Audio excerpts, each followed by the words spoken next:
Salut, merci. Bon, aujourd'hui, on va faire un peu de décodage. Voilà, c'est pas un cours de sciences mutationnelles, mais c'est une démonstration que je vais faire pour vous expliquer le système caché des lettres. Voilà, par la grâce de Dieu, j'ai eu la grâce de découvrir ces merveilles. Le système caché des lettres qui, pour moi, est un patrimoine de l'Afrique, puisque l'écriture est née en Égypte, est née en Afrique. Et avec le système caché des lettres, nous avons beaucoup de choses, beaucoup de messages sur le monde, sur la vie, sur l'univers. Et donc, ce sont ces choses-là que la Reformation détient. Je répète que c'est la pure connaissance, ce n'est pas ce qui est imité. Ça, ce sont des choses inédites. Les gens ont fait l'alphabet, mais il y a eu du pilotage derrière. Et ce sont des choses qu'ils n'ont pas su. Et c'est ça que je vais vous démontrer aujourd'hui. Regardez un peu, ce ne sera pas des coïncidences, mais on appelle ça de la concordance. Je vais prendre certains systèmes, regardez un peu. Regardez aujourd'hui, avec la lettre M, puisqu'à partir de là, il y a un autre système qui est là. Vous voyez que quand on écrit moitié, milieu, les deux lettres là, on peut lettre initiale M. Les deux mots, si vous voulez, pardon, excusez-moi. Moitié commence par M, milieu commence par M. Ça vous voyez. Voilà. Même quand on dit déni, sémi, mini, on trouve toujours le M. Mais dans les mots moitié, milieu, c'est encore plus visible parce que c'est la lettre même de base. Et on découvre au fait que la moitié même de l'alphabet, puisque l'alphabet comporte 26 lettres, de A à Z ça fait 26. 26 divisé par 2, pour trouver la moitié, c'est 13. Et on compte, on a 1, 2, 3, 4, 5, 6, 7, 8, 9, 10, 11, 12, 13. On voit que le M est effectivement la moitié, ce qui est là. Et donc, il est ici, mais en réalité, il a beaucoup de systèmes cachés en lui, puisqu'il est comme au niveau de moitié, c'est-à-dire c'est un pilote. Parce qu'au fait, le M nous parle des mathématiques. Voilà. Donc, après la lettre M, tout ce qui suit, ce sont des indications mathématiques que personne ne sait. Je vais vous décoder ça. Regardez, après le M, vous avez N et O. Ça va parler des nombres. Et parlons des nombres, nous avons une indication ici.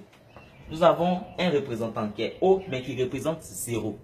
Qui est considéré même dans la science comme un chiffre et en même temps un nombre. Et donc vous voyez que nous avons le O qui est 0. Mais vous voyez souvent, dans cette échelle-là, si je mets moins 1, je mets plus 1 ici, ce qu'on nous a appris, on voit que les nombres qui sont à gauche sont négatifs. C'est pour ça avant O, on a N pour montrer les négatifs. Et les nombres qui sont à droite sont positifs. C'est pour ça après O, on a P. Donc ici, c'est O qui représente 0. Ce qui est à gauche est négatif, qui est le N. Et ce qui est à droite est P, est positif, qui est le P. Donc après les nombres, on va passer maintenant au P qui signifie opération. Nous avons les nombres. On a donné l'indice. Nous allons maintenant parler aux opérations. Et donc, il y a 4 opérations fondamentales qui vont sortir dans P, Q, R et S, mais dans leur finalité, puisque les systèmes travaillent beaucoup sur la finalité. Vous avez P, Q, R, S. Regardez bien. Au fait, le P, c'est le produit, qui est la finalité de la multiplication. Après le P, vous avez le quotient, qui est la finalité de la division. Après le quotient, vous avez le reste, qui est la finalité de la soustraction, et vous avez la somme, qui est la finalité de l'addition. Donc, quand vous regardez P, Q, R, S, ce sont les 4 opérations mathématiques. Produit, quotient, reste et somme.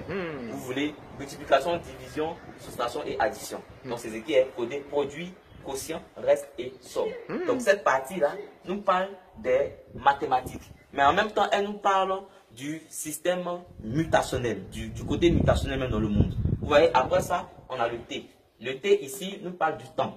Et donc, nous allons revenir pour voir certaines indications qu'il y a dans le temps. Regardez un peu dans cette même vague. Je ne vais pas dire tout, mais dans cette même vague. Regardez un peu. Je vais écrire matin. Puis je vais écrire ici soir. Et quand j'écris ça, vous voyez que, regardez aux horizons, j'ai M et N, j'ai S et R. Quand on écrit matin, on voit que les lettres MN se suivent. MN. Et quand on écrit soir, on voit qu'on a SR, mais SR, ça vient comme ça dans un sens contraire. Pourquoi? Parce que le matin et le soir sont opposés. C'est comme le jour et la nuit. Le MN, ça va comme ça. Le SR, ça vient comme ça. Et vous avez le OP ici qui signifie opposé. C'est pour ça même, regardez dans les principes, le produit et le quotient sont opposés. Le reste et la somme sont opposés. Parce que le OP là signifie opposition. Vous voyez un peu? Voilà. Donc, dans le temps, vous allez voir que le temps travaille beaucoup avec les luminaires. Vous avez MNO, qui est l'anagramme, c'est-à-dire les lettres de constitution de lune, qui est moon. Hein? Ça forme moon, qui est lune. Vous avez opposé au soleil. Le Q que vous voyez, c'est le soleil. C'est pour ça qu'on a fait un trait ici pour parler des rayons du soleil. Vous voyez que le RS est rayon du soleil. Donc, il est représenté ici, opposé à la lune qui est en anglais moon. Vous voyez un peu. Donc, ça, ce sont des systèmes qui sont cachés. Voilà. Donc, dans la science mutationnelle, il y a beaucoup de choses. Il y a la mutation générale, la mutation des formes, la mutation équationnelle, voilà, et encore d'autres choses. Voilà. Mais je vais rester sur la mutation équationnelle, vous allez voir certaines choses. Hein. De fur et à mesure, on va démontrer d'autres choses. Donc, regardez un peu. Dans les valeurs cachées de chaque lettre, aujourd'hui, on a appris qu'il y a 60 secondes. Je vais écrire le mot seconde en anglais même pour que ce soit bien calculé. Les lettres ne se répètent pas. Chaque lettre S-E-C-O-N-D. Second en anglais. Et donc, dans les valeurs équationnelles, c'est-à-dire la lettre S est la quatrième lettre de l'alphabet, la lettre E.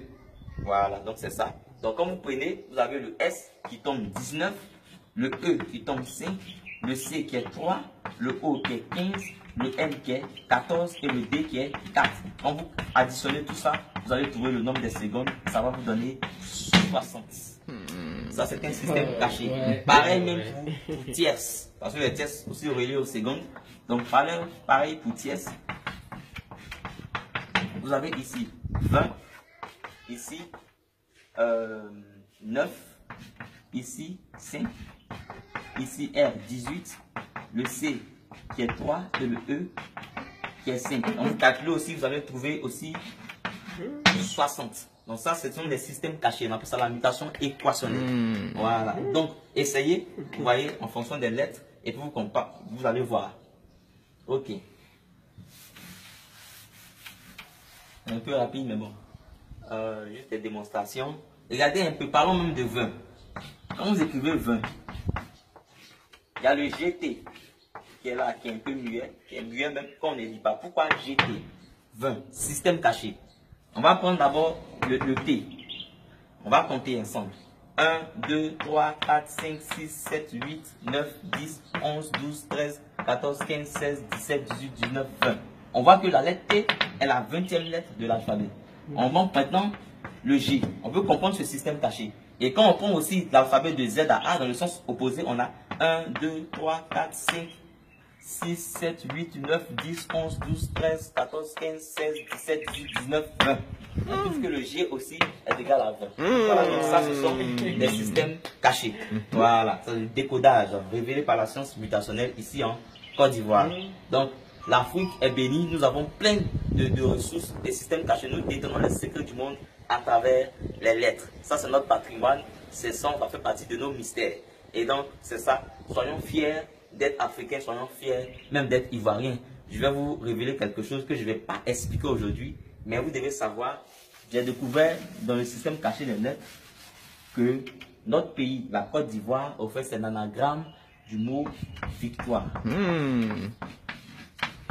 Quand vous écrivez victoire, vous avez C-T-O-E qui forme Côte et tout ce qui reste, ça forme Ivoire. Donc Côte d'Ivoire, c'est victoire. Pourquoi? Mystère, affaire à suivre. Merci.